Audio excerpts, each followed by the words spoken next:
National payments corporation of India यानी वो विभाग एनपीसीआई जो आपके टोल टैक्स और आपके फास्टैग से रुपए काट कर उसको मैनेज करने का काम करता है। जी हाँ, आसान भाषा में समझाने की कोशिश करेंगे। नमस्कार, मैं हूं आशीष त्रिपाठी। फास्टैग के कुछ नियमों में बदलाव हो रहा है, जल्दी से आप ये वीडियो देख लीजिए। कहीं आप अगर हाईवे पर ट्रैवल करने निकल रहे हैं तो फास्टैग से जुड़े इन नियमों में जो आज से बदलाव, यानी जब ये वीडियो मैं शूट कर रहा हूं सोमवार से जो बदलाव शुरू हुआ है वो बदलाव अब आगे लागू रहेगा। दरअसल इस पूरे बदलाव की जो सरसरी तौर पर जानकारी वो पहले मैं आपको दे देता हूं ताकि आप कहीं पर परेशान ना हो, कहीं पर धोखा ना खाएं, कहीं आपका फास्टैग ब्लैकलिस्ट ना हो जाए। क्योंकि एनपीसीआई मंत्रालय ने फास्टैग से जुड़े नियमों में कुछ महत्वपूर्ण बदलाव जो किए हैं, जो आज से लागू हो चुके हैं। और फास्टैग नियमों के तहत कम बैलेंस, देरी से भुगतान या ब्लैकलिस्ट टैग वाले यूजर पर अतिरिक्त जुर्माना लगाया जाएगा। इससे बचने के लिए पूरा वीडियो अंत तक देखें।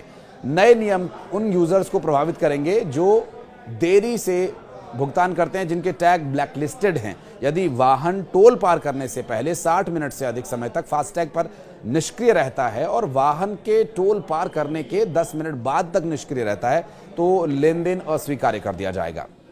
थोड़ा और आसान भाषा में समझाने की कोशिश करेंगे। सिस्टम ऐसे भुगतानों को अस्वीकार कर देगा। अपडेट किए गए राष्ट्रीय इलेक्ट्रॉनिक टोल संग्रह के दिशा निर्देशों के अनुसार यदि लेन देन में देरी होती है और यूजर के फास्टैग खाते में पर्याप्त शेष राशि नहीं है तो टोल ऑपरेटर को जिम्मेदार माना जाएगा।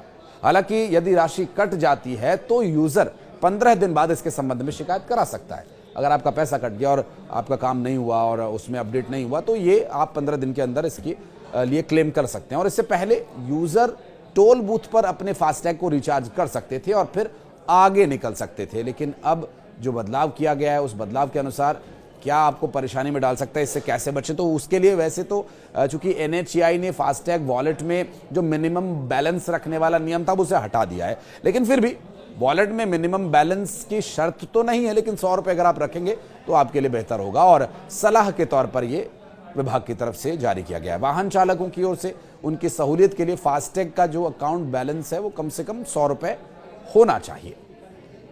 इसके अलावा जिस भी बैंक की ओर से फास्टैग खाता खोला गया है तो बैंक की ओर से आने वाले सभी एसएमएस यानी मैसेजेस और नोटिफिकेशंस पर आप जरूर ध्यान दें। जिस ऐप से फास्टैग को आप ऑपरेट करते हैं उस ऐप को समय समय पर चेक करते रहें ताकि फास्टैग के बैलेंस और स्टेटस की जानकारी आपको मिलती रहे। फास्टैग खाता जिस भी मोबाइल नंबर से लिंक्ड है उसे हमेशा अपडेट रखें, क्योंकि ऐसा ना हो कि जिस मोबाइल नंबर से आपने फास्टैग को लिंक किया है उसे बाद में बंद कर दिया या वो इस्तेमाल नहीं है या रिचार्ज आपने नहीं किया तो फिर वो बंद हो जाएगा। जो मैसेजेस या नोटिफिकेशन फास्टैग की तरफ से आने होंगे फिर वो नहीं आ पाएंगे तो आपको परेशानी हो सकती है। बहरहाल फास्टैग को सही तरीके से स्टिक करना, जहां भी आपने वाहन में इसे लगाया हुआ है, अमूमन लोग आगे की जो फ्रंट शील्ड होती है उस पर लगाते हैं इसे, और इसे अच्छे तरीके से स्टिक करना बहुत ज़रूरी है।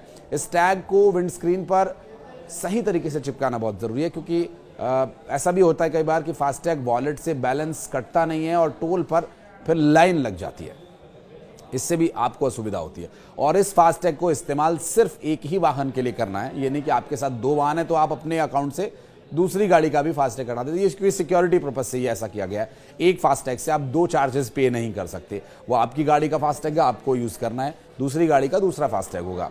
और ये सिक्योरिटी पर्पज से भी इसलिए ज़रूरी है क्योंकि इससे पता चलता है कि इस टोल से ये गाड़ी, ये फला नंबर की गाड़ी यहाँ से गुजरी है। और दूसरी गाड़ी अगर आप फास्टैग कटवाने की कोशिश करेंगे तो फिर उसका पता नहीं चलेगा कि ये फला नंबर की गाड़ी यहाँ से गुजरी है नहीं। उसके लिए सीसीटीवी वीडियो देखना पड़ेगा।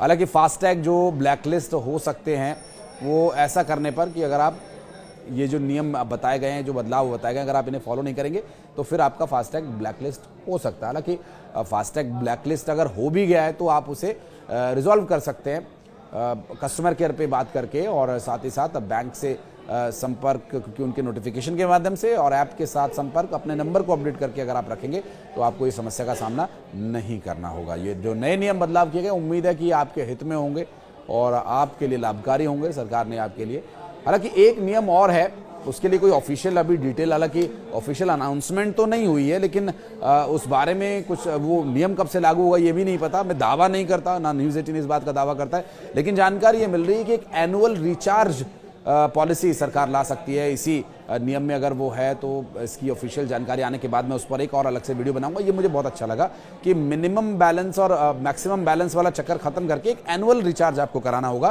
कि फर्ज कीजिए कि आपको 3,000 रुपये का पूरे 12 महीने के लिए एक रिचार्ज आपने कराया और फिर आपको कहीं भी आप जाते हैं तो आपका टोल उसी में से कटेगा। वो एक निश्चित समावधि के लिए एक निश्चित सब्सक्रिप्शन जैसा होगा।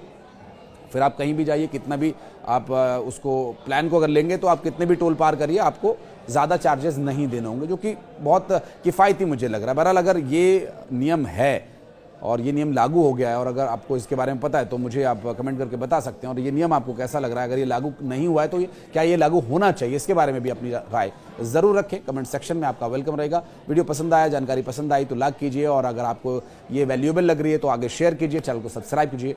बहुत धन्यवाद।